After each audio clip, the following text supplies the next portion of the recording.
Un mardi matin de novembre, pendant que l'infirmière changeait mes pansements, j'ai perdu mon fils avec une seule phrase. Pas de mort, pas d'accident. Juste une phrase entendue dans le couloir glacé de l'hôpital Saint-Joseph, à travers la porte entr'ouverte de ma chambre. Une phrase qui a tout détruit. Une phrase qui m'a révélé qui j'étais vraiment pour mon propre enfant. Mais laissez-moi me présenter. Je m'appelle Solange Marchand. J'ai 80 ans. 80 années de vie, de travail, d'amour et de sacrifice. J'ai été institutrice pendant 42 ans. J'ai appris à lire à des centaines d'enfants. J'ai essuyé leurs larmes, mouché leur nez, consolé leur chagrin. Et le soir, je rentrais chez moi pour m'occuper des miens. Mon mari, Henri, est mort il y a 7 ans. Cancer du poumon. 2 paquets par jour pendant 50 ans. Je lui disais toujours « Henri, tu vas me laisser seule ». Il riait. Il m'embrassait sur le front. « Toi, ma Solange, tu es indestructible ». Puis un jour, il n'a plus ri. Il a toussé du sang. 6 mois plus tard, je l'enterrais au cimetière de Sainte-Marie, sous le chêne qu'il aimait tant. Après sa mort, je suis restée dans notre maison, celle que nous avions achetée en 1968, jeune marié plein d'espoir. 3 chambres, un jardin avec des rosiers blancs, une cuisine où flottait toujours l'odeur du pain grillé et du café. Les murs étaient encore imprégnés de lui, de nous, de notre vie. Je ne pouvais pas partir. Partir, c'était l'abandonner une deuxième fois. Mon fils Julien, il est venu quelques fois après l'enterrement. Puis, de moins en moins, il avait sa vie, son travail, sa femme, Céline, ma belle-fille, celle qui souriait toujours mais dont les yeux restaient froids, celle qui m'appelait Solange au lieu de maman, celle qui regardait ma maison comme un prédateur regarde sa proie. Ce mardi matin de novembre, j'étais à l'hôpital pour une chute stupide. Mon pied avait glissé sur la dernière marche de l'escalier. J'avais tendu le bras pour me rattraper. Crac, fracture du poignet gauche. Douleur fulgurante, nuit blanche aux urgences. Et maintenant, cette chambre au 5e étage, avec son odeur de désinfectant et ses draps trop blancs. L'infirmière, une jeune femme blonde aux mains douces, changeait mes pansements. Elle parlait pour combler le silence. « Vous avez de la chance, Madame Marchand. Ça aurait pu être bien pire. À votre âge, une fracture de la hanche. À mon âge. » Toujours cette phrase, comme si j'étais déjà morte. Et puis, j'ai entendu, dans le couloir, 2 voix, familières, terribles. Elle n'a pas besoin d'une maison, mais d'une maison de retraite. C'était Céline, ma belle-fille.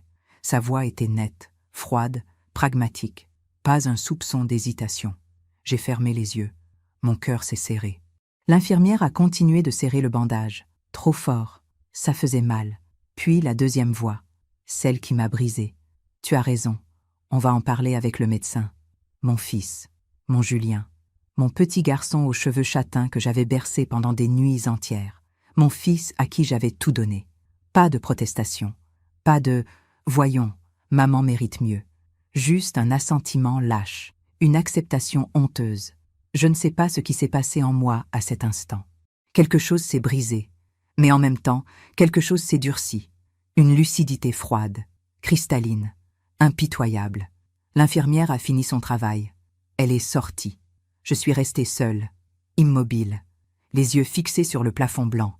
Alors j'ai respiré. 1 fois, 2 fois, 3 fois. Et j'ai souri. Parce que j'ai compris quelque chose. Il voulait ma maison. Il voulait ma vie. Il voulait m'effacer. Très bien. Je leur donnerai exactement ce qu'ils voulaient, mais à ma façon. Quand Julien et Céline sont entrés dans ma chambre 5 minutes plus tard, lui avec son air gêné, elle avec son chemisier de soie et son parfum coûteux, ils ont trouvé une autre Solange. « Maman, comment tu te sens ?» a demandé Julien en posant une main molle sur mon épaule. « Très bien, mon chéri. Très lucide. » Céline a jeté un coup d'œil à son téléphone, toujours pressée. « Bon, Solange, il faut qu'on discute de ton retour à la maison. Je sais ce que vous pensez. J'ai tout entendu. » Le silence est tombé. Julien a pâli. Céline a serré les lèvres. « Vous croyez que je suis trop vieille pour vivre seule, que ma maison est trop grande pour moi. Maman, ce n'est pas... » « Laisse-moi finir, Julien. » Ma voix était douce, calme, presque maternelle. « Vous avez raison. Je n'ai plus besoin de cette grande maison. » Céline a esquissé un sourire. Victoire facile. « Alors c'est là que vous allez vivre. » Ils m'ont regardé, stupéfait. « Vous cherchez une maison depuis 2 ans. Vous vous plaignez de votre appartement minuscule. Eh bien, c'est fini. Prenez ma maison. Elle est à vous. Quoi? A soufflé Céline, les yeux brillants. Moi, je vais m'installer dans un petit appartement. Quelque chose de simple. Et vous? Vous aurez enfin ce que vous voulez. Julien a balbutié. Maman, mais tu es sûre? Absolument. Vous pouvez emménager dès aujourd'hui si vous voulez. J'ai les clés dans mon sac. Prenez-les. Allez-y. Installez-vous. Céline n'a pas hésité une seconde. Elle a fouillé dans mon sac à main posé sur la chaise. Elle a saisi les clés. Ses doigts tremblaient d'excitation. Solange, tu es merveilleuse, vraiment. On prendra soin de ta maison. Promis. Promis. Julien semblait mal à l'aise, mais pas assez pour refuser. On va juste récupérer quelques affaires dans notre appartement, et on revient te chercher demain, d'accord? Prenez votre temps. Installez-vous bien. Ils sont partis en courant, comme des enfants la veille de Noël. J'ai souri, un sourire froid, glacial. Puis j'ai attrapé mon téléphone. J'ai composé un numéro. Une voix grave a répondu. « Maître Lefebvre, c'est Solange Marchand. J'ai besoin de vous. » Immédiatement. 4 heures. C'est tout ce qu'il leur a fallu. 4 heures pour aller chercher leurs valises, leurs cartons, leurs rêves et leurs mensonges.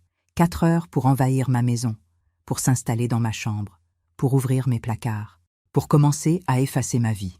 Mais ce qu'ils ne savaient pas, c'est que pendant ces 4 heures, moi, Solange Marchand, j'avais fait quelque chose de simple, de légal, d'implacable. À 17 heures précises, mon avocat a sonné à ma porte. Leur porte, croyait-il. Céline a ouvert, souriante, triomphante. Oui, Maître Bernard Lefebvre, avocat de Madame Marchand. Voici une injonction d'expulsion immédiate. Vous avez 30 minutes pour quitter les lieux. Le sourire de Céline s'est figé. Quoi? Mais Solange nous a donné la maison. Madame Marchand n'a rien donné du tout. Elle vous a prêté ses clés. Rien de plus. Cette maison lui appartient toujours. Et vous êtes en violation de propriété privée. Julien est descendu en courant. Mais c'est ma mère. Elle ne peut pas. Elle peut. Et elle l'a fait.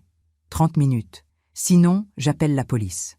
À 17h30, leurs valises étaient sur le trottoir. Céline pleurait de rage. Julien me téléphonait sans arrêt. Je ne répondais pas. Quand ils s'en sont rendus compte, il était trop tard. Et le pire n'avait même pas commencé. Le lendemain matin, je suis sortie de l'hôpital. Seule. Personne n'est venu me chercher. Pas de Julien. Pas de Céline. Mon téléphone affichait 43 appels manqués. Tous de Julien. Je n'en ai écouté aucun. J'ai pris un taxi. Le chauffeur m'a aidé à monter avec mon bras bandé. Il était gentil. Il m'a parlé de sa mère. Elle a 82 ans. Elle vit seule aussi. C'est dur, le grand âge. J'ai souri poliment. Mais je ne me sentais pas vieille. Je me sentais vivante, puissante, dangereuse. Quand le taxi s'est arrêté devant ma maison, j'ai vu leurs valises encore sur le trottoir. Personne n'était venu les chercher. La pluie de la nuit les avait trempés.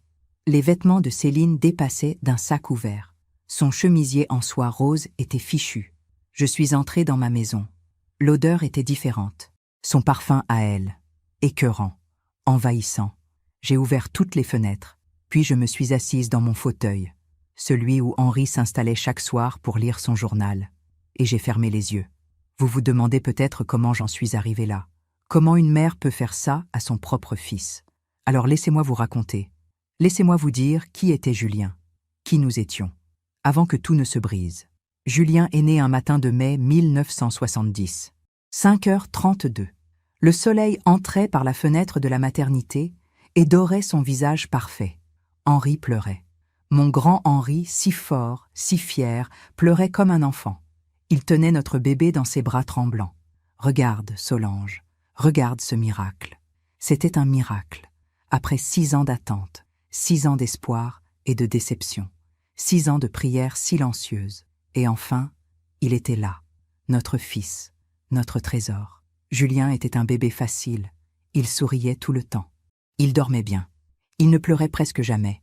Les voisines disaient « Vous avez de la chance, Solange. Un ange. » Oui, un ange aux cheveux châtains et aux yeux bleus comme ceux d'Henri. La nuit, je me levais juste pour le regarder dormir. Je posais ma main sur sa petite poitrine pour sentir son cœur battre.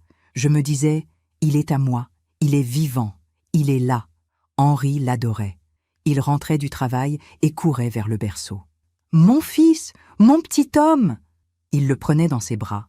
Il le faisait rire. Il lui chantait des chansons idiotes qu'il inventait. Julien battait des mains. Il criait de joie. Nous étions heureux. Vraiment heureux. Quand Julien a eu 3 ans, nous avons acheté cette maison. Celle où je suis assise maintenant. Celle qui sent encore l'enfance et les dimanches tranquilles. 3 chambres. Un jardin. Des rosiers blancs que Henri a plantés le jour de notre emménagement.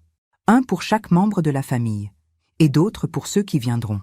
Nous pensions avoir d'autres enfants. Mais non. Julien est resté fils unique. Peut-être que c'était le destin. Peut-être que tout notre amour devait se concentrer sur lui. Trop d'amour, trop d'attention, trop d'espoir. Julien grandissait. Il était intelligent, curieux, affectueux. Il me suivait partout. « Maman, regarde. Maman, écoute. Maman, viens voir. » Je ne me lassais jamais de lui. Jamais. Le dimanche, nous allions au parc municipal. Julien courait devant nous. Il ramassait des trésors, des cailloux lisses, des plumes d'oiseaux, des feuilles d'automne. Il revenait vers moi en courant. « Maman, pour toi !» Il me tendait ses petites mains sales. Je prenais ses cadeaux. Je les gardais précieusement dans mes poches. Henri le portait sur ses épaules quand il était fatigué. Julien criait « Plus haut, papa, plus haut !» Et Henri riait.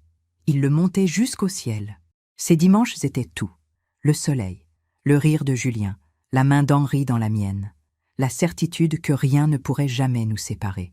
Quand Julien avait 9 ans, il est tombé malade. Une pneumonie grave. Il toussait du sang. Il brûlait de fièvre. Le médecin nous a regardés gravement. Il faut l'hospitaliser, tout de suite. Pendant 3 semaines, j'ai vécu à l'hôpital. Je dormais sur une chaise à côté de son lit. Henri venait après le travail. Il apportait de la soupe, des jouets, de l'espoir. Mais moi, je ne quittais jamais Julien. Jamais. La nuit, je lui tenais la main. Je lui murmurais « Bats-toi, mon chéri. Maman est là. Je ne te laisserai jamais. Jamais. » Et il s'est battu. Il a survécu. Le jour où nous sommes rentrés à la maison, Henri a planté un nouveau rosier blanc dans le jardin. Pour sa renaissance. Julien a ri faiblement. « Tu vas planter des rosiers toute ta vie, papa. » Henri a répondu « Oui, mon fils, toute ma vie. » Les années ont passé. Julien est devenu adolescent, plus secret, plus distant. C'est normal. Tous les enfants s'éloignent. Mais il restait gentil. Il m'embrassait le front avant de partir au lycée. Il aidait Henri à tailler les rosiers le samedi matin. Il me racontait ses premiers chagrins d'amour. Je l'écoutais. Je consolais. J'espérais. Puis il a rencontré Céline. Elle est entrée dans sa vie comme un ouragan, belle, ambitieuse, déterminée. Elle travaillait dans une agence de communication à Paris. Elle parlait vite, elle s'habillait cher. Elle regardait notre petite maison avec un sourire poli qui cachait mal son mépris. Julien l'aimait, follement. « Maman, elle est incroyable. Tu vas l'adorer. » Mais je ne l'ai jamais adorée. Dès le premier regard, j'ai su. J'ai su qu'elle allait me le prendre. J'ai su qu'elle allait l'éloigner. J'ai su qu'elle allait détruire quelque chose de précieux. Henri me disait « Solange, tu es injuste. Donne-lui une chance. » Alors j'ai essayé. J'ai souri. J'ai été gentille. J'ai accueilli Céline dans ma famille. Ils se sont mariés en juin 2013. Une belle cérémonie. Céline voulait tout contrôler. Le menu, les invitations, les fleurs. Elle a même choisi ma robe. Quelque chose de sobre, Solange. Pas de fioritures. J'ai porté ce qu'elle voulait. Henri est mort 2 ans après leur mariage. Cancer du poumon. Il est parti en novembre. Un matin gris. Il m'a serré la main. « Je t'aime, Solange. Pardon de te laisser seule. » J'ai pleuré. « Tu ne me laisses pas seule. J'ai Julien. » Mais je me trompais. Après l'enterrement, Julien est venu moins souvent. 1 fois par mois. Puis tous les 2 mois. Puis à Noël seulement. Céline avait toujours une excuse. Du travail, des projets, de la fatigue. Et moi, je restais seule dans cette grande maison, avec mes rosiers blancs qui mouraient lentement parce que je ne savais pas les tailler comme Henri. Je ne me plaignais pas. Je ne voulais pas être un fardeau. Alors je souriais au téléphone. « Tout va bien, mon chéri. Ne t'inquiète pas pour moi. » Mais je mentais. Tout n'allait pas bien. J'étais seule. J'étais oubliée. J'étais devenue invisible. Jusqu'à ce mardi matin de novembre. Jusqu'à cette phrase entendue dans un couloir d'hôpital. « Elle n'a pas besoin d'une maison, mais d'une maison de retraite. » Et là, j'ai compris. J'ai compris que mon fils, mon petit garçon, Mon miracle ne m'aimait plus comme je l'avais aimé. J'ai compris que l'amour d'une mère n'est pas toujours réciproque. Mais j'ai aussi compris autre chose, que je n'allais pas disparaître en silence, que je n'allais pas me laisser effacer, que j'allais me battre. Et mon arme? Cette maison, celle qu'il voulait tant. Parce que dans cette maison, il y avait des secrets, des choses que personne ne connaissait, pas même Henri, des lettres, des documents, des vérités cachées pendant des décennies. Et maintenant que leurs valises étaient sur le trottoir, maintenant qu'ils étaient humiliés et furieux, j'allais leur montrer quelque chose. J'allais leur montrer qui était vraiment Solange Marchand, pas une vieille femme fragile. Non, une femme qui n'avait plus rien à perdre. Et c'est la pire chose qui puisse arriver à quelqu'un, parce que j'allais commencer à dire la vérité. 3 jours ont passé, 3 jours de silence. Julien n'est pas venu. Il n'a pas sonné à ma porte. Il n'a pas frappé à ma fenêtre. Rien. Juste des appels. Des dizaines d'appels que je n'ai pas décrochés. Mais je savais qu'il allait craquer. Je le connaissais. Mon fils ne supportait pas le silence. Enfant, quand il avait fait une bêtise, il venait toujours avouer. Il ne pouvait pas porter la culpabilité. « Maman, pardon, je ne le ferai plus. » Et je pardonnais. Toujours. Mais cette fois, c'était différent. Cette fois, je n'étais pas sûre de pouvoir pardonner. Le jeudi soir, à 20h précises, on a sonné à la porte. J'étais dans la cuisine. Je préparais une tisane, de la verveine, celle qu'Henri aimait boire avant de dormir. L'odeur m'apaisait. Elle me rappelait nos soirées tranquilles, lui avec son journal, moi avec mes cahiers à corriger. Le silence confortable des vieux couples. J'ai posé ma tasse, j'ai respiré profondément, puis j'ai ouvert la porte. Julien était là, seul, sans Céline. Il avait mauvaise mine, les cheveux en désordre, les yeux cernés, les vêtements froissés. Il ne s'était pas rasé. On aurait dit un homme qui n'avait pas dormi depuis des jours. Maman, sa voix était brisée, fragile, presque suppliante. Je suis restée dans l'encadrement de la porte, sans bouger, sans sourire, sans rien dire. Maman, s'il te plaît, laisse-moi entrer. Il faut qu'on parle. De quoi veux-tu parler, Julien? De ce qui s'est passé, de cette histoire à l'hôpital, de la maison, de tout. Tu veux dire, de comment tu as décidé de m'envoyer en maison de retraite sans même me consulter? Il a baissé les yeux, comme un enfant pris en faute. Ce n'était pas... Pas quoi? Pas sérieux? Pas ce que tu voulais dire? Céline était stressée. Elle a dit ça sous le coup de la pression. Elle ne pensait pas vraiment... Mais toi, Julien, toi, tu as dit, tu as raison. Le silence est tombé entre nous. Lourd, insupportable. Tu n'as pas protesté. Tu n'as pas défendu ta mère. Tu as juste hoché la tête. Maman, entre. Il est entré, lentement, prudemment, comme s'il entrait dans un territoire ennemi. Nous nous sommes assis dans le salon, lui sur le canapé, moi dans mon fauteuil, le fauteuil d'Henri, celui d'où je voyais tout. Où est Céline? Chez sa mère, à Paris. Elle est furieuse. Elle dit que tu nous as humiliés, que tu as fait exprès de nous piéger. C'est vrai. Il a levé les yeux vers moi, stupéfait. Quoi? J'ai fait exprès. Je vous ai piégé. Mais pourquoi? Pourquoi tu as fait ça? Je me suis penchée en avant. J'ai planté mon regard dans le sien. Parce que j'ai entendu, Julien. J'ai entendu ce que vous pensiez de moi. Que j'étais un fardeau, que j'étais trop vieille, que je n'avais pas besoin de ma maison. Maman, ce n'est pas... Arrête de mentir. Arrête de te justifier. J'ai entendu. Et tu sais quoi? Ça m'a réveillée. Ça m'a fait comprendre quelque chose de très simple. Quoi? Que je ne suis pas encore morte, que cette maison est à moi, que ma vie est à moi, et que personne, ni toi, ni Céline, ni personne, ne me la prendra. Julien a baissé la tête. Ses épaules tremblaient, il pleurait. De gros sanglots silencieux. Maman, pardon, je ne sais pas ce qui m'a pris. Ces dernières années, Céline, le travail, j'ai perdu de vue ce qui était important. Tu m'as perdu de vue, Julien, ta propre mère. Je sais, et je le regrette. Mais s'il te plaît, ne me rejette pas. J'ai besoin de toi. J'ai regardé mon fils pleurer. Cet homme de 54 ans qui redevenait un petit garçon devant moi. Une partie de moi voulait le prendre dans mes bras, le consoler, lui dire que tout allait bien. Mais une autre partie, plus froide, plus lucide, refusait. Où habitez-vous maintenant? À l'hôtel. Un hôtel pas cher près de la gare. On n'a pas les moyens de... Enfin, tu sais, je savais. Julien gagnait correctement sa vie comme comptable. Mais Céline dépensait tout. Les vêtements, les restaurants, les week-ends. Ils vivaient au-dessus de leurs moyens depuis des années.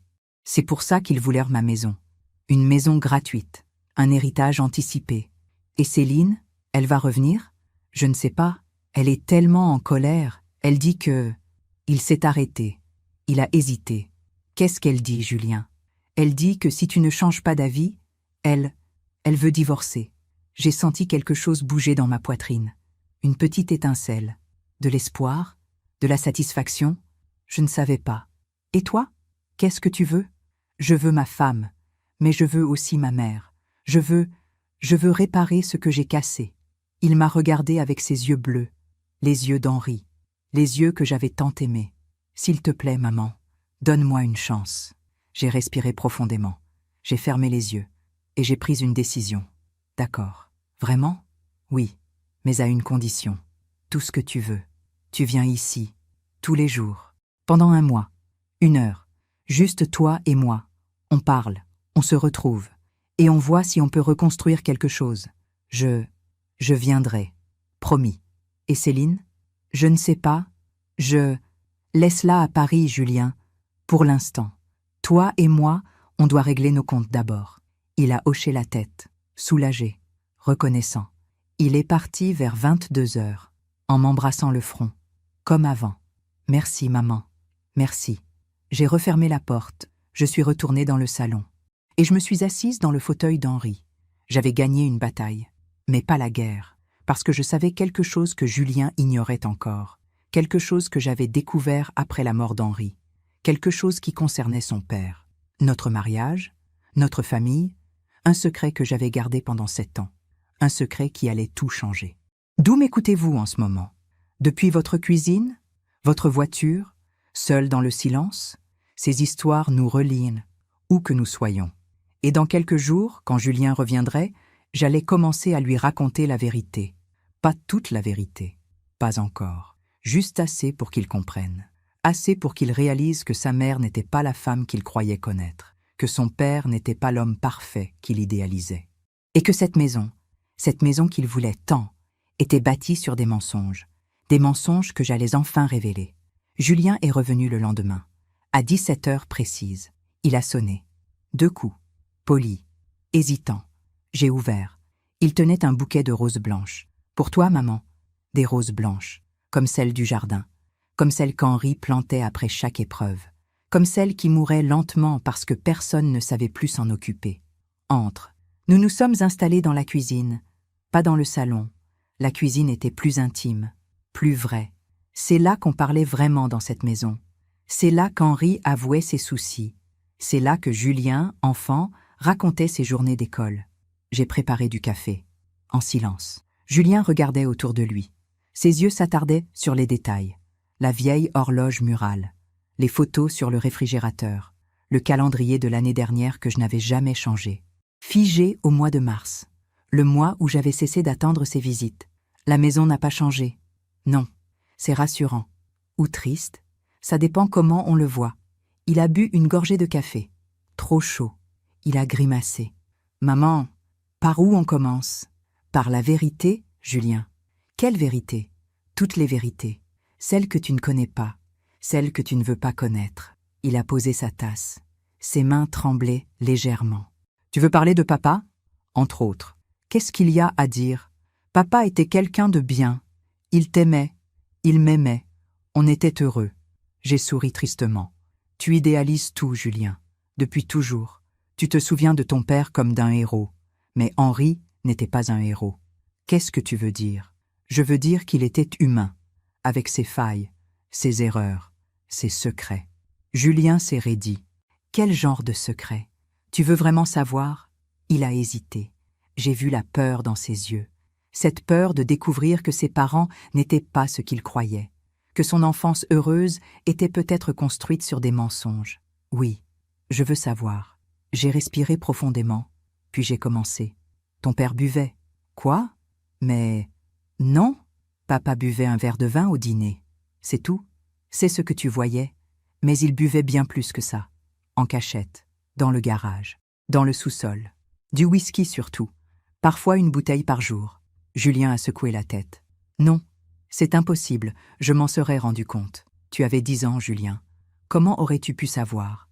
Mais toi, pourquoi tu ne disais rien? Parce que j'avais honte, parce que je l'aimais, parce que je pensais pouvoir le sauver. Les yeux de Julien se sont remplis de larmes. Pourquoi il buvait? Parce qu'il était malheureux, parce qu'il se sentait coincé, dans son travail, dans sa vie, même dans notre mariage parfois. Il ne t'aimait pas? Si, il m'aimait, mais l'amour ne suffit pas toujours à guérir la douleur. Julien a baissé la tête. Il essuyait ses larmes du revers de la main, comme quand il était petit. Il y a autre chose, n'est-ce pas? Oui, quoi? Il jouait, aux courses, au PMU, pendant des années. Il a perdu beaucoup d'argent, énormément. Combien? Plus de 150 000 €. Le silence a explosé dans la cuisine. Julien me regardait comme si je venais de lui annoncer que la terre était plate. C'est impossible. On n'était pas riches, mais on vivait bien. Comment? J'ai payé, avec mon salaire, avec mes économies, avec ma retraite. J'ai tout donné pour couvrir ses dettes, pour qu'on ne perde pas la maison, pour que toi, tu puisses grandir sans savoir. Maman, j'ai travaillé jusqu'à 67 ans, 3 ans après l'âge légal, parce qu'on avait besoin d'argent, parce que ton père ne pouvait pas s'arrêter de jouer. Il savait que tu... Oui, il savait. Et il avait honte, une honte terrible. Ça le rongeait. C'est pour ça qu'il buvait encore plus. Un cercle vicieux. Julien pleurait maintenant, franchement, sans retenue. Pourquoi tu ne m'as jamais rien dit? Parce que tu étais mon fils, parce que je voulais te protéger, parce qu'un enfant n'a pas besoin de porter les fardeaux de ses parents. Mais maintenant, pourquoi maintenant? Je me suis levée, je suis allée vers lui. J'ai posé ma main valide sur son épaule. Parce que maintenant, tu es un homme qui a voulu m'envoyer en maison de retraite, un homme qui regardait ma maison comme un héritage à saisir. Et je veux que tu comprennes quelque chose. Quoi? Cette maison n'est pas un cadeau du ciel. Cette maison a été payée avec mon sang, avec mes larmes, avec des années de sacrifice. Chaque mur, chaque pièce, chaque rosier dans ce jardin représente une bataille que j'ai menée en silence. Julien sanglotait contre mon épaule, comme un enfant, comme mon petit garçon. Pardon, maman, pardon. Je ne savais pas, je ne savais rien. Je sais, mon chéri, je sais. Nous sommes restés comme ça longtemps, très longtemps, enlacés dans cette cuisine où tant de secrets avaient été gardés. Puis Julien s'est redressé. Il s'est essuyé le visage. Papa, il a essayé d'arrêter? Oui, plusieurs fois. Il allait mieux pendant quelques mois, puis il replongeait. C'était plus fort que lui. Et toi, comment tu as tenu? Je n'avais pas le choix. Tu aurais pu partir, divorcer. Non, je l'aimais. Et on ne quitte pas quelqu'un qu'on aime parce qu'il est malade. On reste, on se bat, même quand c'est dur, même quand ça fait mal. Julien m'a regardé différemment, avec une sorte de respect nouveau, mêlé de tristesse. Tu es la personne la plus forte que je connaisse. Non, je suis juste une femme qui a aimé et qui a essayé de faire de son mieux. Il est parti vers 19 h, en m'embrassant longuement. À demain, maman. À demain. J'ai refermé la porte. Je suis retournée dans la cuisine. J'ai regardé les roses blanches qu'il avait apportées. Elles étaient belles, mais elles allaient faner, comme toutes les roses. J'avais dit une partie de la vérité, mais pas toute, parce qu'il y avait autre chose, quelque chose de plus grave, quelque chose que je n'étais pas encore prête à révéler. Henri avait eu des dettes, Henri avait bu, Henri avait souffert, mais Henri avait aussi fait quelque chose d'impardonnable, quelque chose qui, quand Julien l'apprendrait, détruirait complètement l'image de son père. Et je me demandais si j'avais le droit de le faire, si j'avais le droit de briser le dernier souvenir heureux de mon fils. Mais peut-être que la vérité valait mieux que le mensonge, même quand elle fait mal. Surtout quand elle fait mal. Julien est revenu chaque jour pendant une semaine, à 17 h, toujours ponctuel, toujours avec quelque chose, des fleurs, du pain frais, des petits gâteaux que j'aimais. Nous parlions de tout, de rien, de son enfance, de Henri, des souvenirs heureux qui semblaient maintenant teintés de tristesse. Chaque conversation ajoutait une fissure dans l'image parfaite qu'il avait gardée. Mais je sentais qu'il attendait, qu'il savait qu'il y avait autre chose. Quelque chose que je n'avais pas encore dit. Le mercredi de la 2e semaine, il est arrivé plus tôt, 16 h. J'étais dans le jardin. J'essayais de tailler les rosiers, avec mon bras valide, maladroitement. « Laisse-moi faire, maman. » Il a pris les cisailles. Il a commencé à couper les branches mortes, comme Henri lui avait appris quand il était enfant. Ses gestes étaient précis, doux, respectueux. Papa m'a montré comment faire. Je m'en souviens. Je sais. Il disait qu'il fallait couper en biais, pour que l'eau s'écoule, pour que la plante respire. Oui, nous sommes restés en silence. Le bruit des cisailles, le chant des oiseaux, le vent léger dans les feuilles. Puis Julien s'est arrêté. Il a regardé les rosiers, les vieux, ceux qu'Henri avait plantés il y a des décennies. « Maman, pourquoi tu me racontes tout ça maintenant? Les dettes, l'alcool, pourquoi après toutes ces années? Parce qu'il est temps. Temps de quoi? Tant que tu saches qui étaient vraiment tes parents. Pas des héros, pas des saints, juste des gens qui ont fait de leur mieux. Mais il y a autre chose, n'est-ce pas? » Je me suis retourné vers lui. Ses yeux bleus me fixaient, les yeux d'Henri, les yeux qui me hantaient depuis 7 ans. Oui. Quoi? Viens, je vais te montrer quelque chose. Nous sommes rentrés dans la maison. Je l'ai conduit à l'étage, dans ma chambre, celle que j'avais partagée avec Henri pendant 50 ans. J'ai ouvert mon placard. Au fond, derrière mes vieilles robes, il y avait une boîte en fer, rouge, rouillée, fermée avec un petit cadenas. Qu'est-ce que c'est? Des lettres, des documents, des choses que ton père m'a laissées. Je peux voir? Oui, c'est pour ça que je te les montre. J'ai cherché la clé, dans mon tiroir de nuit, sous mes mouchoirs. Mes doigts tremblaient légèrement. Pas de peur, mais d'anticipation. J'ai ouvert la boîte. À l'intérieur, il y avait des dizaines de lettres, manuscrites, sur du papier jauni, certaines avec des taches. D'eau, de larmes, de vin. Julien a pris la première. Il a commencé à lire, à voix haute, puis silencieusement. Ses lèvres bougeaient, ses sourcils se fronçaient. C'est l'écriture de papa. Oui, ma chère Solange, pardon, encore pardon. J'ai rejoué aujourd'hui. J'ai perdu 2000 €. Je ne peux plus m'arrêter. C'est comme une maladie. Je te supplie de me pardonner. Je t'aime. Henri, il a levé les yeux vers moi. Il t'écrivait, même quand vous viviez ensemble? Oui, c'était sa façon de s'excuser. Il ne pouvait pas me regarder en face. Alors il écrivait. Julien a pris une autre lettre, puis une autre. Il lisait, vite, avidement, comme s'il découvrait un père qu'il n'avait jamais connu. Solange, je veux mourir. Je ne supporte plus cette vie. Je ne supporte plus de te faire souffrir. Pardon, pardon. Dès si sa voix s'est brisée. Papa voulait se suicider? Oui, plusieurs fois. La première fois, tu avais 12 ans. Je l'ai trouvé dans le garage, avec un tuyau d'échappement. J'ai appelé les secours. Ils l'ont sauvé. Mon Dieu. Il est allé à l'hôpital psychiatrique. Pendant 3 semaines. Je t'ai dit qu'il était en voyage d'affaires. Tu m'as cru. Et après, il est rentré. Il allait mieux pendant quelques mois. Puis ça recommençait. Le jeu, l'alcool, la dépression. Julien continuait de fouiller dans la boîte. Il trouvait des relevés bancaires, des lettres de créanciers, des menaces de saisie, des papiers juridiques. Tu as payé tout ça? Tout, jusqu'au dernier euro. Mais comment? Comment tu as fait? J'ai travaillé. J'ai économisé. J'ai vendu des choses. Mes bijoux. Ceux que ma mère m'avait laissés. Le service en porcelaine de mon mariage. Tout ce qui avait de la valeur. Julien pleurait. Ses larmes tombaient sur les vieilles lettres. Maman, pourquoi tu as fait ça? Pourquoi tu n'as pas demandé d'aide? À qui? À toi? Tu étais un enfant. À mes parents? Ils étaient nés morts. À qui aurais-je pu demander? Mais tu aurais pu partir, le quitter. Non. Pourquoi? Parce que je l'aimais.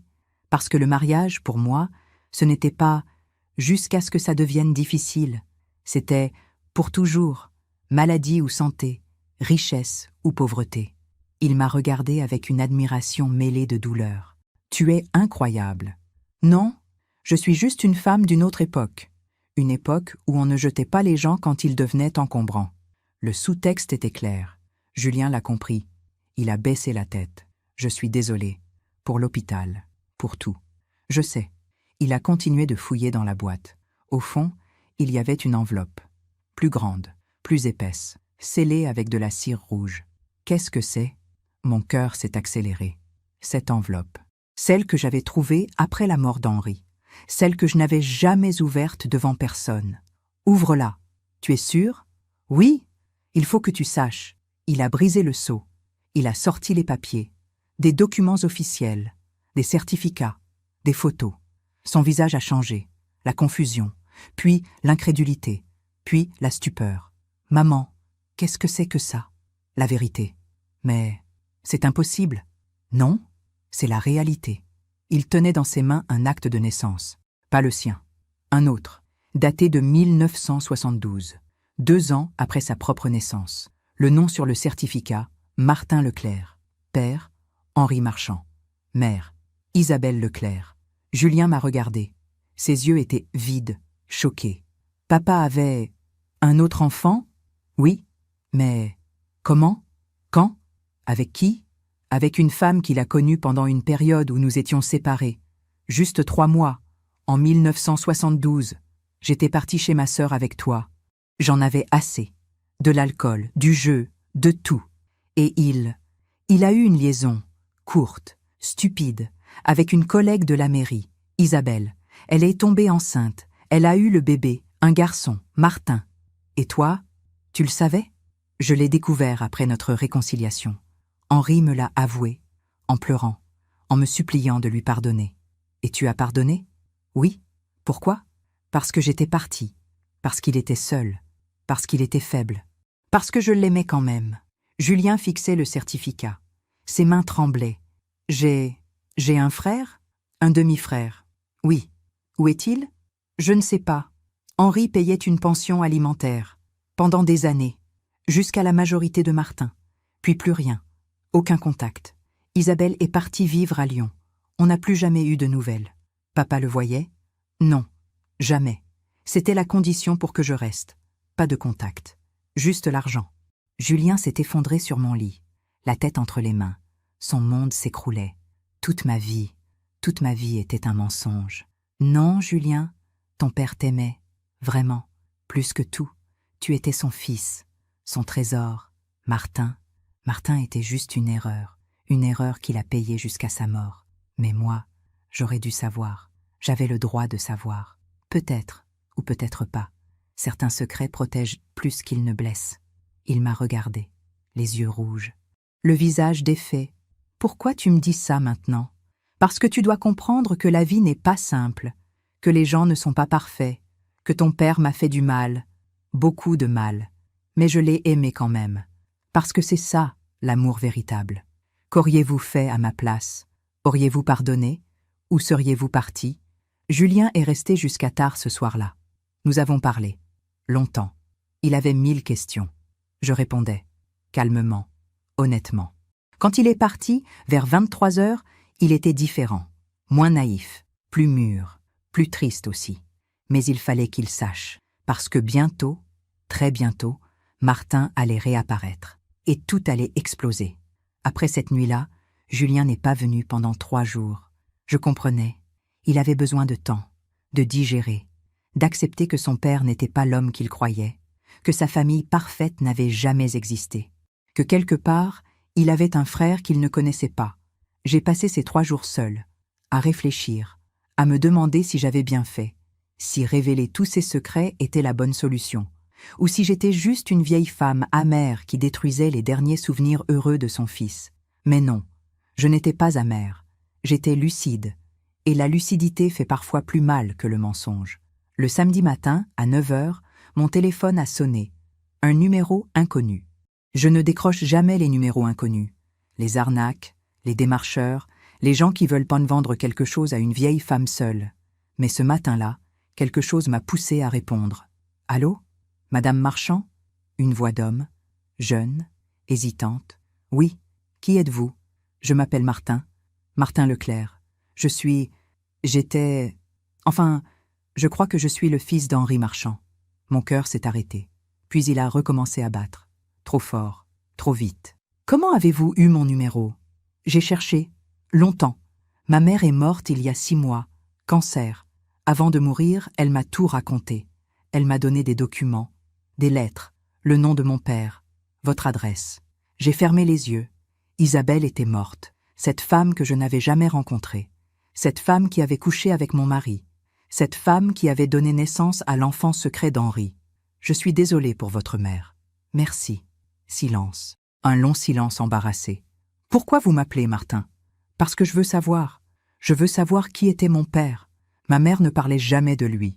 Elle disait juste qu'il était quelqu'un de bien, mais qu'il ne pouvait pas être là. Henri est mort il y a 7 ans. Je sais. J'ai vérifié. C'est pour ça que j'ose appeler maintenant. Je ne veux pas déranger. Je ne veux pas d'argent. Je veux juste comprendre. Sa voix était sincère, fragile, presque suppliante. Quel âge avez-vous, Martin? 52 ans. Je suis professeur de mathématiques. Marié, 3 enfants. Je vis à Lyon. 52 ans. 2 ans de moins que Julien. Un professeur, une famille, une vie normale. Vous ressemblez à votre père? Il a ri. Un rire nerveux. Ma mère disait que oui. Les mêmes yeux bleus. La même façon de pencher la tête quand je réfléchis. Les yeux d'Henri. Encore. Partout. Qu'est-ce que vous voulez exactement, Martin? Je voudrais vous rencontrer.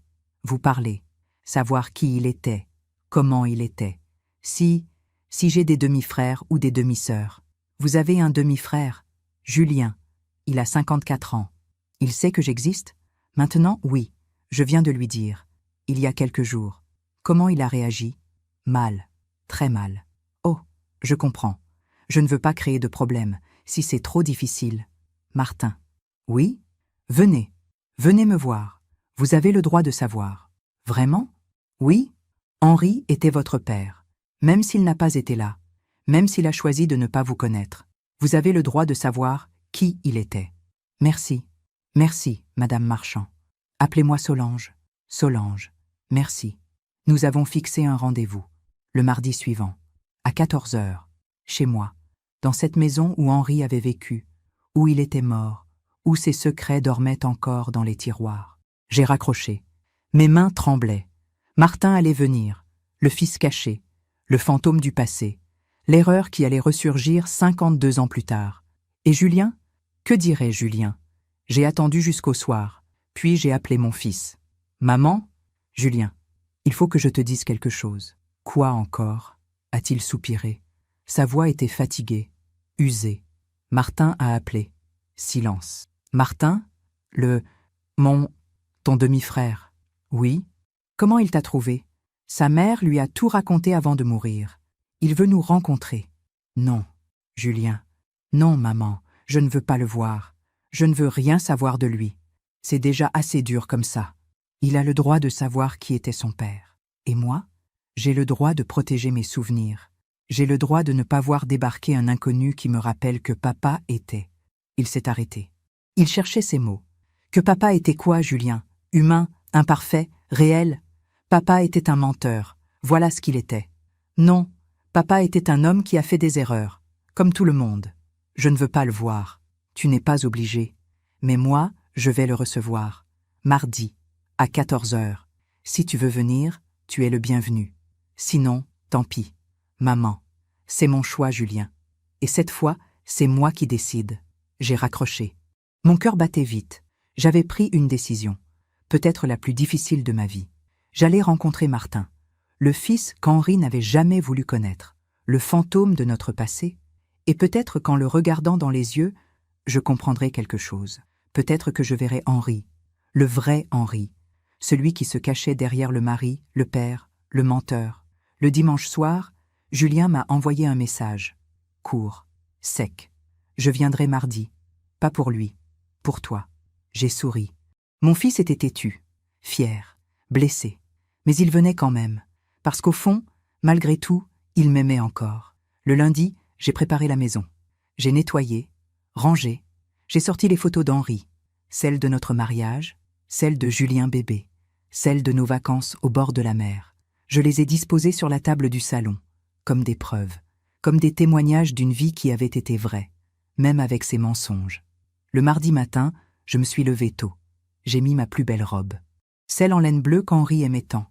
J'ai coiffé mes cheveux blancs, j'ai mis du rouge à lèvres, juste un peu. Je voulais être belle, digne, pour Henri, pour Martin, pour moi-même. À 13 heures, Julien est arrivé, pâle, tendu. Il s'est assis dans le salon, sans dire un mot. « Tu veux un café ?»« Non, Julien, je suis là. C'est tout ce que tu peux demander. » J'ai hoché la tête. Je comprenais.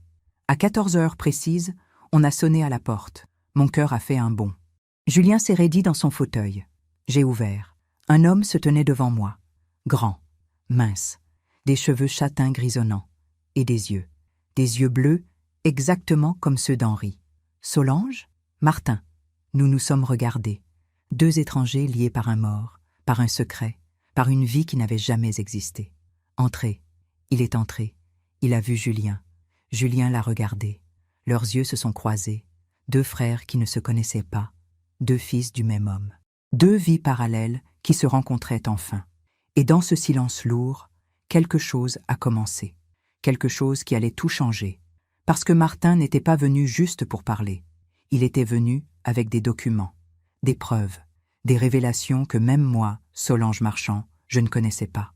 Des révélations qui allaient détruire ce qu'il restait de notre famille. Martin est entré dans le salon comme on entre dans une église, avec respect, avec crainte. Ses yeux balayant les murs, les meubles, les photos.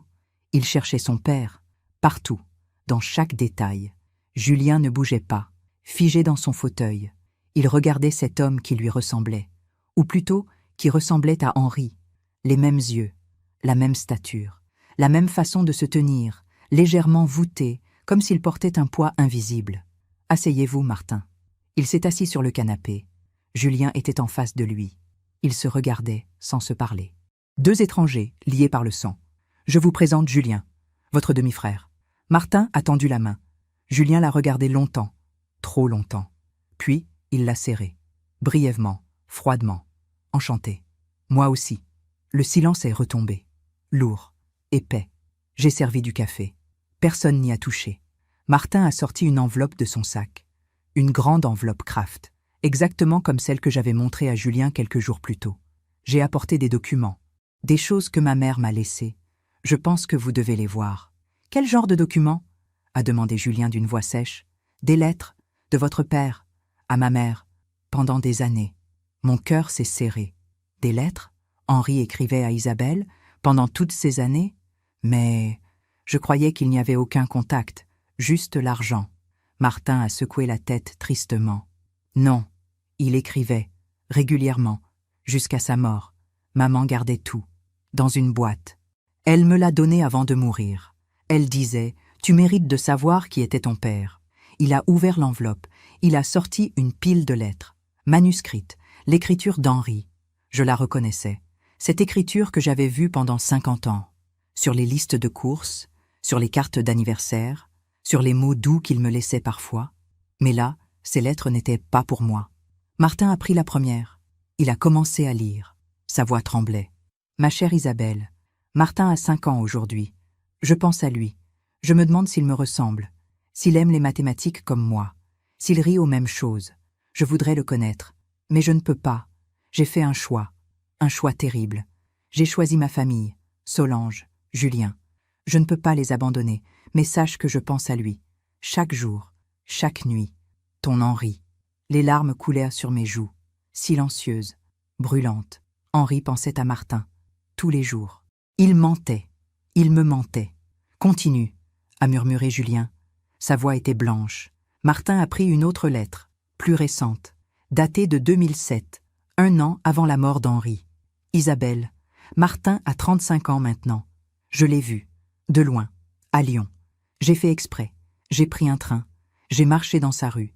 Je l'ai vu sortir de chez lui, avec sa femme, ses enfants. Il était heureux, il souriait. Il ne me connaît pas.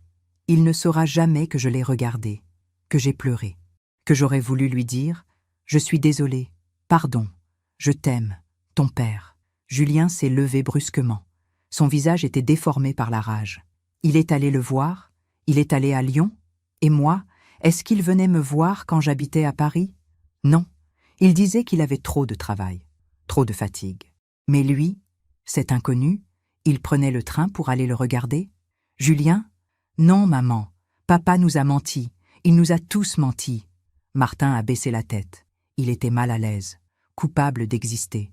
Je suis désolé, je ne voulais pas, ce n'est pas ta faute, ai-je dit doucement. C'est la faute d'Henri, et la mienne aussi. La tienne? A crié Julien. Qu'est-ce que tu as fait, toi?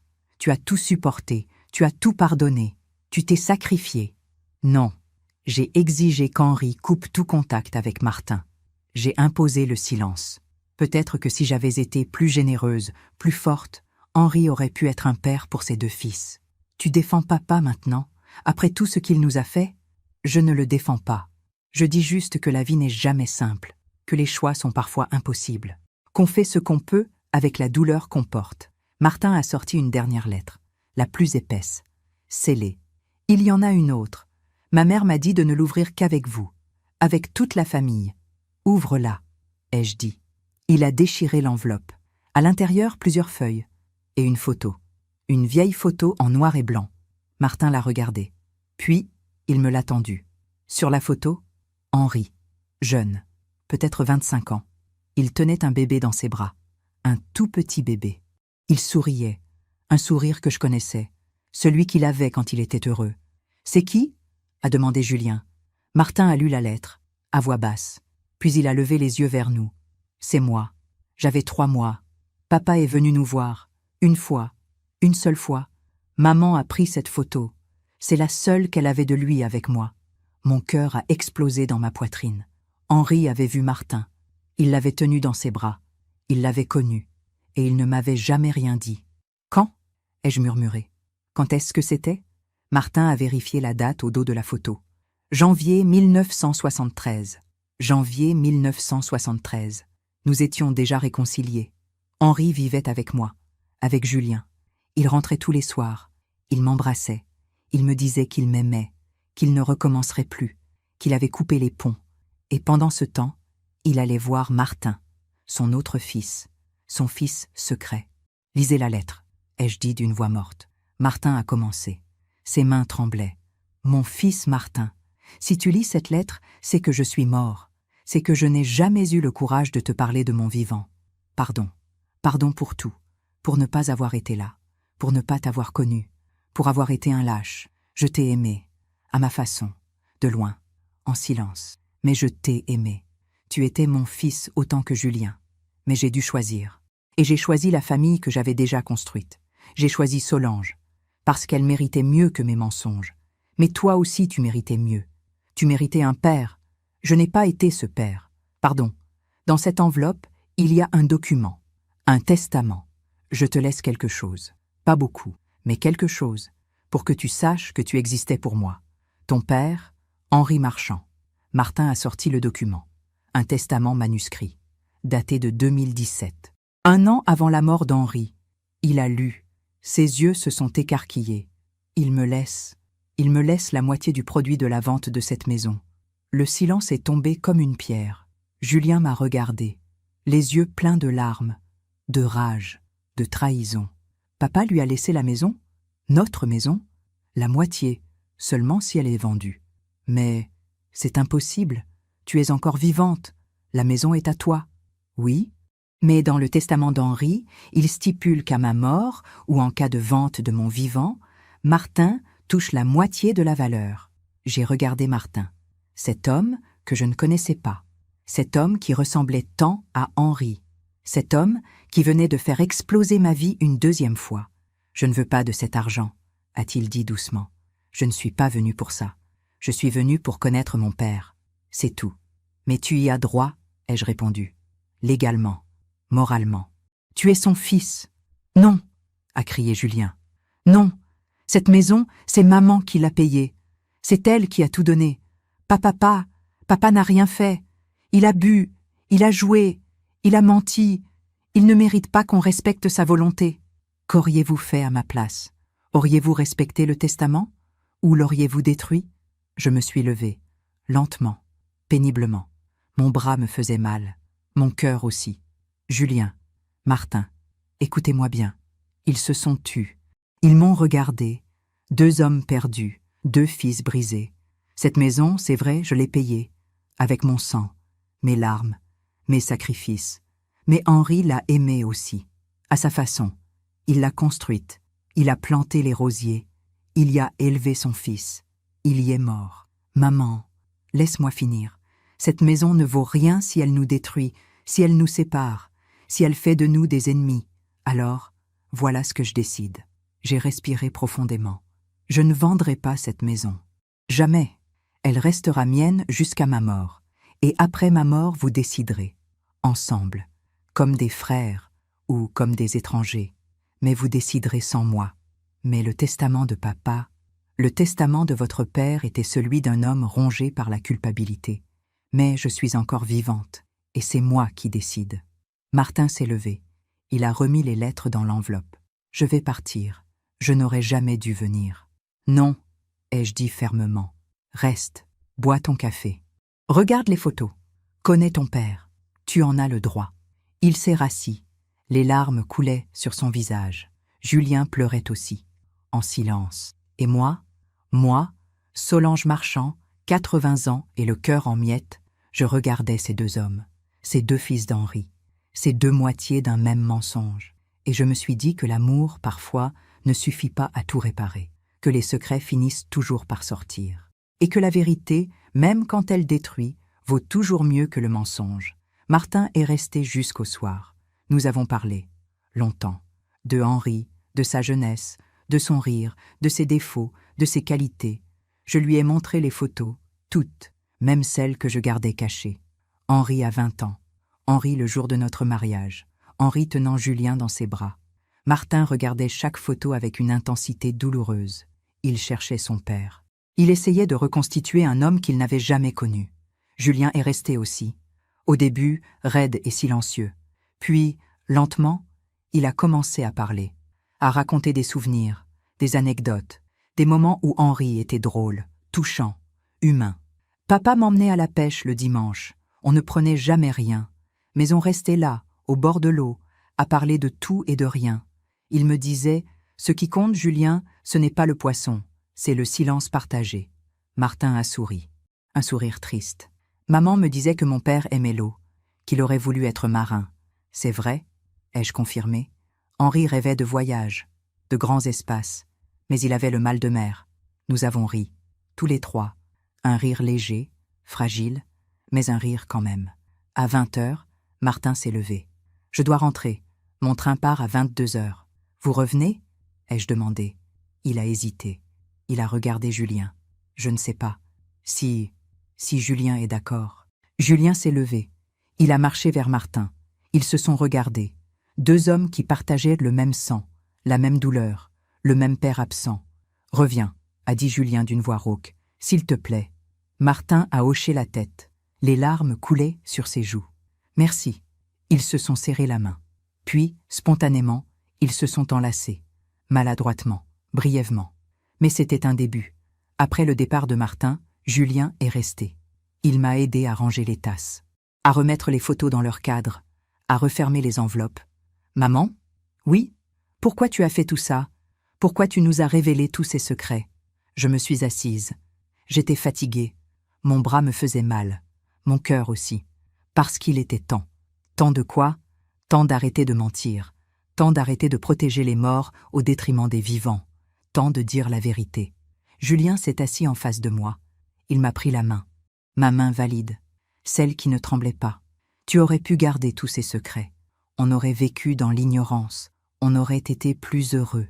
Non, on aurait été dans l'illusion. Ce n'est pas la même chose. Mais maintenant tout est détruit. L'image de papa, notre famille, tout. Non, Julien. Maintenant, tout est réel. Et le réel, même quand il fait mal, vaut toujours mieux que le mensonge. Il a pleuré.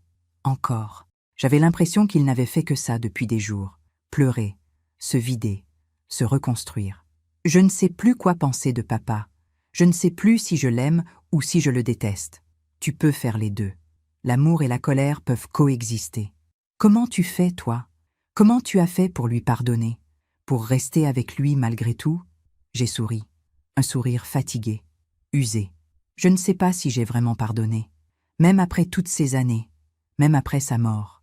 Il y a des blessures qui ne guérissent jamais complètement. Alors pourquoi tu es resté ? Parce que je l'aimais. Parce que l'amour, le vrai, ce n'est pas aimer quelqu'un de parfait. C'est aimer quelqu'un malgré ses imperfections, malgré ses erreurs, malgré ses mensonges. Mais il y a des limites, non ? Si, bien sûr, chacun a ses limites. Les miennes étaient larges, trop larges peut-être, mais c'était mon choix.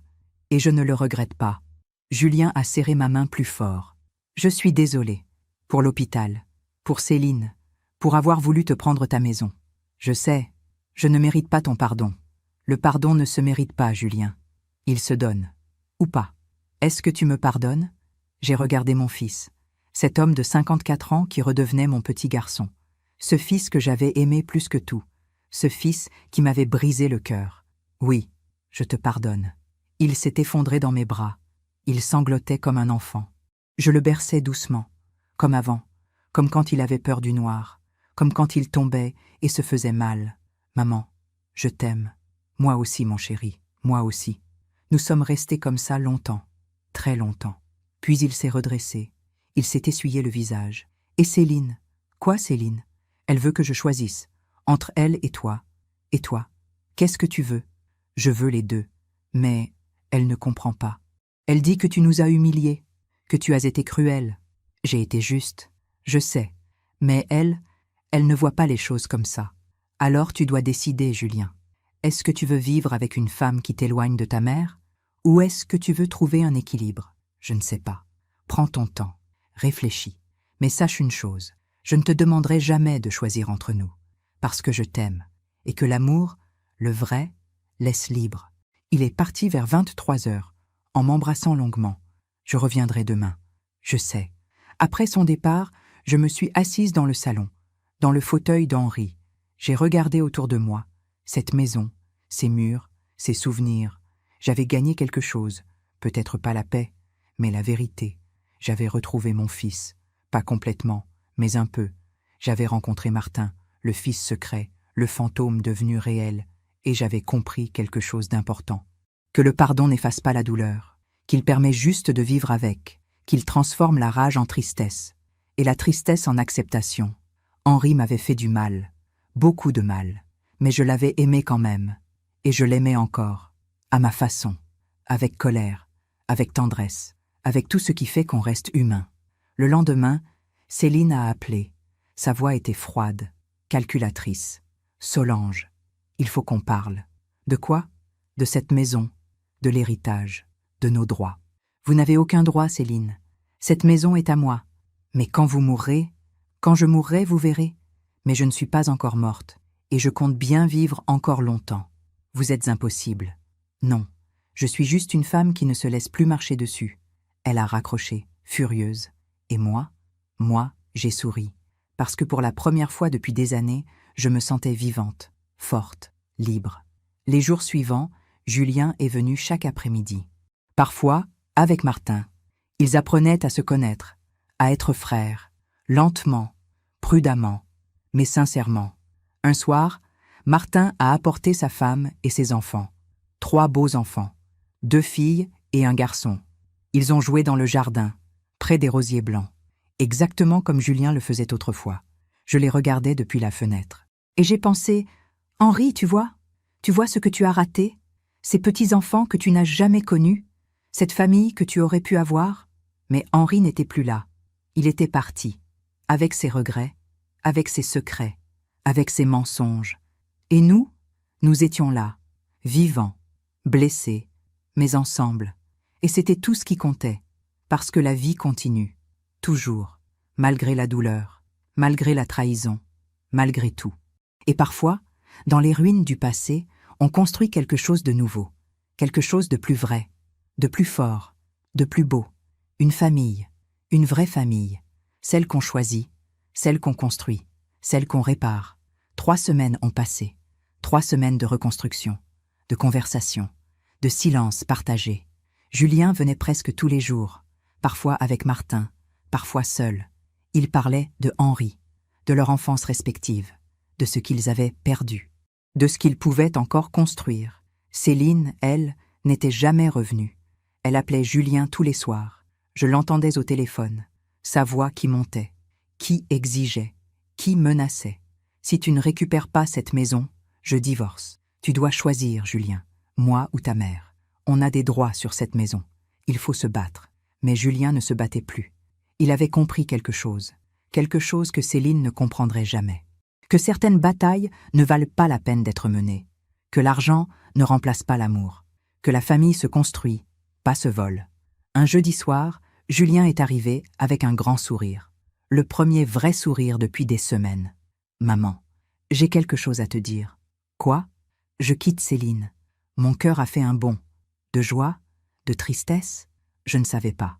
Tu es sûre? Certain. J'aurais dû le faire il y a des années. Mais j'avais peur. Peur d'être seule. Peur d'échouer. Peur de te décevoir. Tu ne m'as jamais déçu, Julien. Jamais. Si. À l'hôpital. Quand j'ai dit qu'il fallait t'envoyer en maison de retraite. Tu as dit ça sous l'influence de Céline. Ce n'était pas vraiment toi. Mais je l'ai dit quand même. Et ça, je ne me le pardonnerai jamais. Je me suis levée, je l'ai pris dans mes bras. Alors apprends. Apprends à te pardonner. Comme j'ai appris à pardonner à ton père. Comme j'ai appris à te pardonner. Il a pleuré. Encore. Mais cette fois, c'était des larmes de soulagement. Je vais louer un petit appartement. Recommencer. Seul, mais libre. Tu peux rester ici si tu veux. Non, maman. Cette maison, c'est la tienne. J'ai besoin de construire ma propre vie. J'étais fière de lui. Mon petit garçon était devenu un homme. Enfin, 2 jours plus tard, Céline a débarqué. Sans prévenir, elle a sonné à ma porte, violemment, plusieurs fois. J'ai ouvert. Elle était là, furieuse, les yeux rouges. Le maquillage qui coulait. C'est votre faute. Tout est votre faute. Bonjour, Céline. Ne me dites pas bonjour. Vous avez détruit mon mariage. Vous avez retourné Julien contre moi. Non, je lui ai juste ouvert les yeux. Il me quitte. Vous êtes contente? Vous avez gagné? Ce n'était pas une compétition, Céline. Si, depuis le début. Vous ne m'avez jamais accepté. Vous ne vouliez pas que votre fils soit heureux avec une autre femme. Je voulais qu'il soit heureux, tout simplement. Mais vous le rendiez malheureux. C'est faux. Vraiment? Alors pourquoi est-il soulagé maintenant? Pourquoi sourit-il à nouveau? Pourquoi dort-il enfin tranquillement? Elle m'a regardé avec une haine pure. Vous êtes une vieille femme aigrie qui ne supporte pas que son fils ait une vie. Non, je suis une mère qui protège son enfant, même quand il a 54 ans. Cette maison n'est pas à vous. Elle ne l'a jamais été. Elle ne le sera jamais. Mais on avait des projets. On devait vivre ici, rénover, revendre. Voilà, revendre. C'était ça votre projet. Pas vivre ici, pas construire des souvenirs, juste faire de l'argent. Elle tremblait de rage. Je vais me battre, je vais faire valoir mes droits. Julien était votre héritier. J'ai des droits sur son héritage futur. Faites ce que vous voulez. Appelez un avocat. Allez au tribunal. Mais sachez une chose, Céline. Quoi?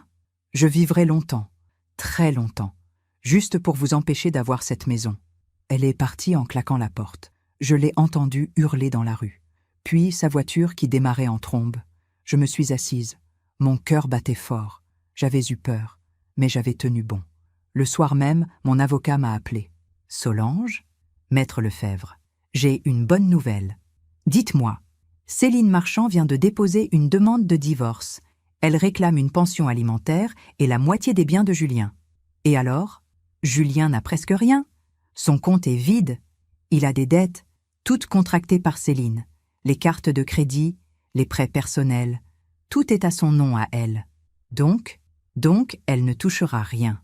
Le juge va probablement lui accorder une petite pension pendant quelques mois. Puis plus rien. Elle a dépensé tout leur argent. Elle va devoir se débrouiller seule. J'ai souri. La justice. La vraie justice. Pas celle des tribunaux. Celle de la vie. Céline voulait l'argent. Elle n'aura rien. Elle voulait la maison. Elle ne l'aura jamais. Elle voulait contrôler Julien. Elle l'a perdu.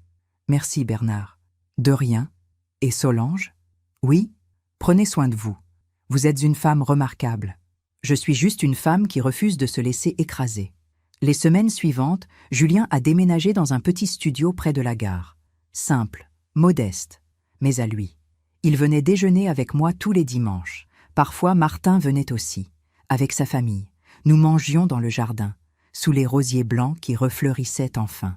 Un dimanche, les enfants de Martin jouaient dans l'herbe. Julien les regardait avec tendresse. « Tu aurais voulu des enfants ?» ai-je demandé. « Oui. » Mais Céline ne voulait pas. Elle disait que ça détruirait son corps, sa carrière, sa liberté. « Et toi? Tu n'as rien dit ?» Non, je n'osais pas. J'avais peur qu'elle me quitte. Mais finalement, elle t'a quitté quand même. Oui, et c'est la meilleure chose qui me soit arrivée. Martin est venu s'asseoir près de nous. Il a posé sa main sur l'épaule de Julien. « Tu sais, tu peux être l'oncle de mes enfants, si tu veux. » Julien a souri. Un sourire lumineux. J'aimerais beaucoup. Je les regardais, ces deux frères, si différents, si semblables, réunis par le hasard, par la mort, par la vérité. Et j'ai pensé, Henri, tu vois ce miracle? Tes deux fils, ensemble, malgré tout. Ce soir-là, après le départ de tout le monde, je suis restée dans le jardin. Le soleil se couchait. Les rosiers blancs brillaient dans la lumière dorée. J'ai pensé à toutes ces années, à Henri, à ses mensonges, à sa faiblesse, à son amour aussi, parce qu'il avait aimé, à sa façon, imparfaitement, mais sincèrement. J'ai pensé à Julien, à son retour, à sa transformation, à l'homme qu'il était devenu. J'ai pensé à Martin, à ce fils que je n'avais pas porté, mais que j'avais accueilli. Et j'ai pensé à moi, Solange Marchand, 80 ans, veuve, mère, femme.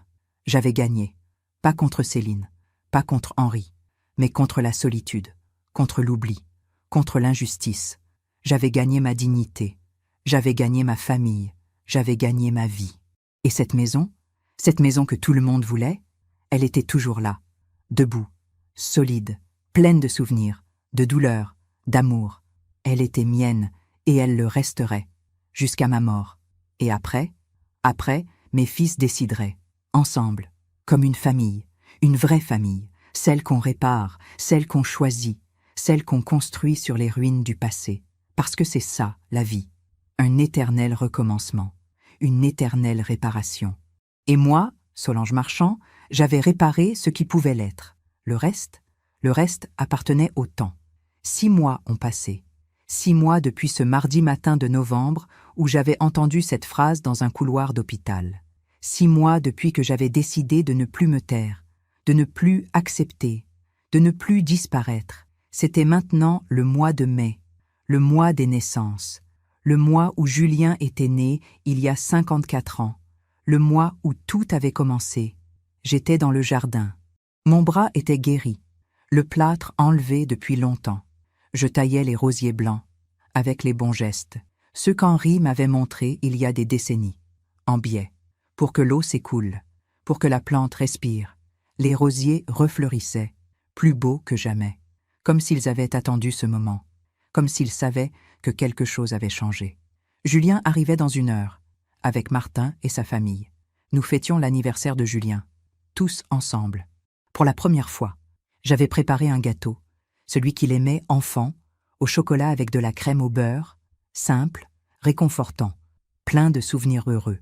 En attendant, je me suis assise sur le banc du jardin, celui qu'Henri avait construit de ses mains. Le bois était usé, patiné par le temps, mais solide, toujours là. J'ai fermé les yeux. J'ai écouté les oiseaux, le vent dans les feuilles, le silence vivant du printemps, et j'ai pensé à tout ce chemin parcouru. Il y a 6 mois, j'étais une vieille femme invisible, oubliée, prête à être mise de côté, effacée, envoyée quelque part où on range les gens qu'on ne veut plus voir.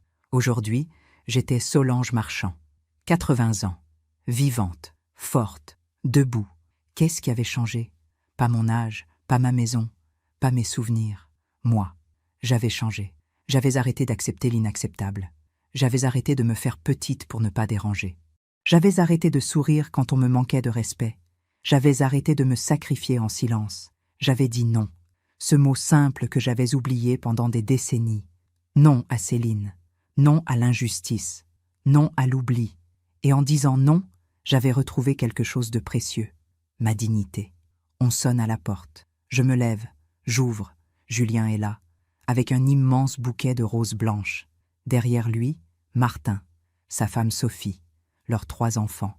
Ils sourient tous. Ils portent des cadeaux, des plats, du vin. Joyeux anniversaire, maman. Ce n'est pas mon anniversaire, c'est le tien. Je sais, mais je voulais te remercier. Pour tout. Alors aujourd'hui, on fête les 2.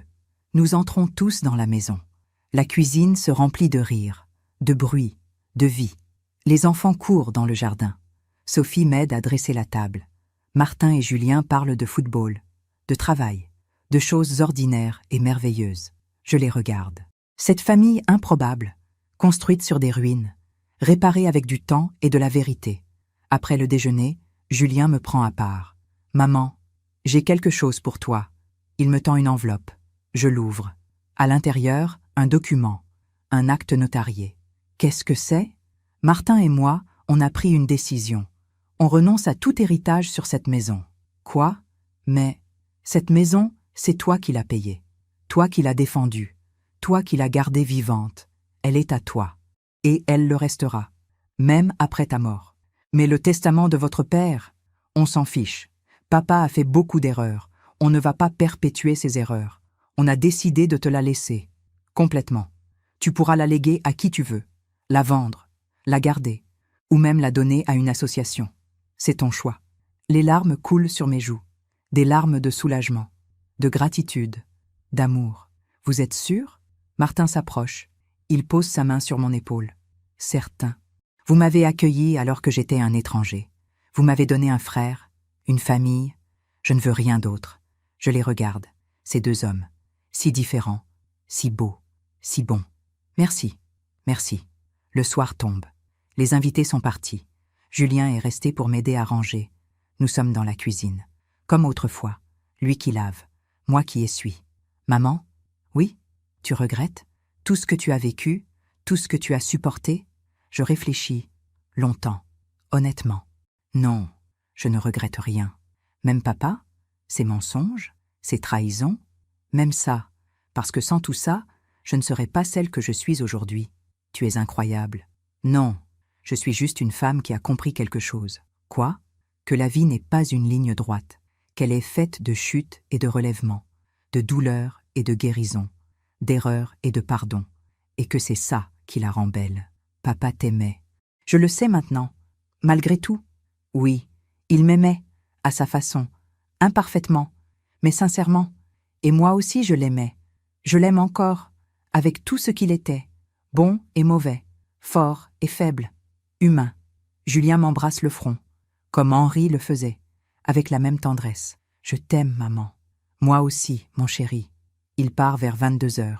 Je reste seule dans ma maison. Notre maison.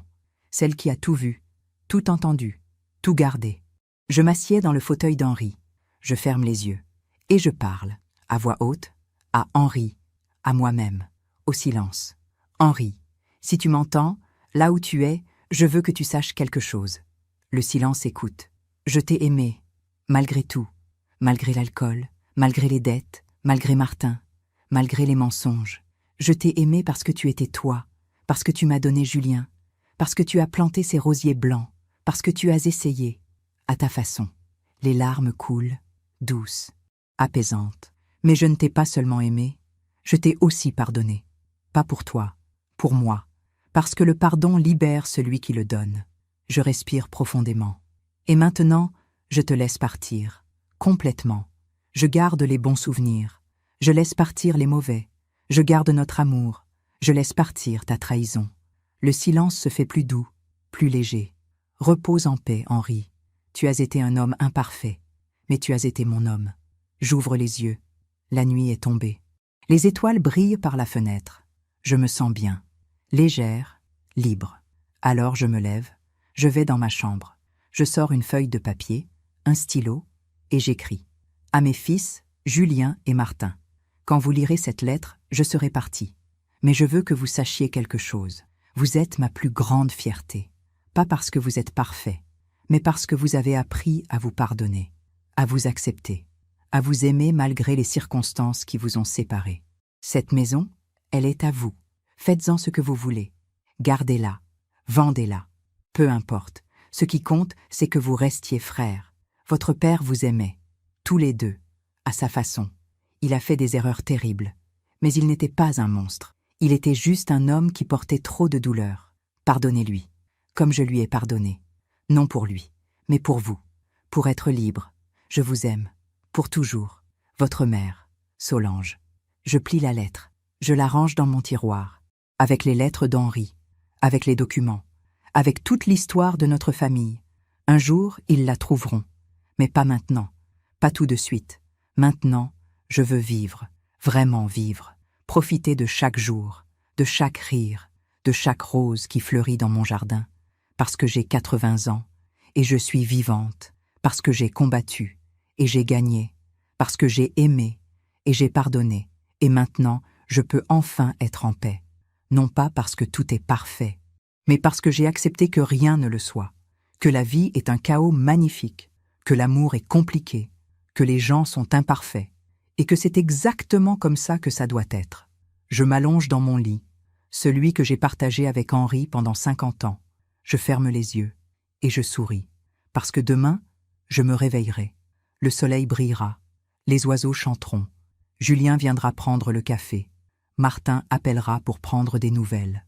Et moi, Solange Marchand, 80 ans et le cœur apaisé, je continuerai à vivre, à aimer, à pardonner, jusqu'à mon dernier souffle. Partager cette histoire avec quelqu'un qui a besoin d'espoir, avec quelqu'un qui doit apprendre à pardonner, avec quelqu'un qui mérite de savoir qu'il n'est jamais trop tard pour reprendre sa vie en main. Parce que c'est ça, la vraie victoire. Pas de vaincre les autres, mais de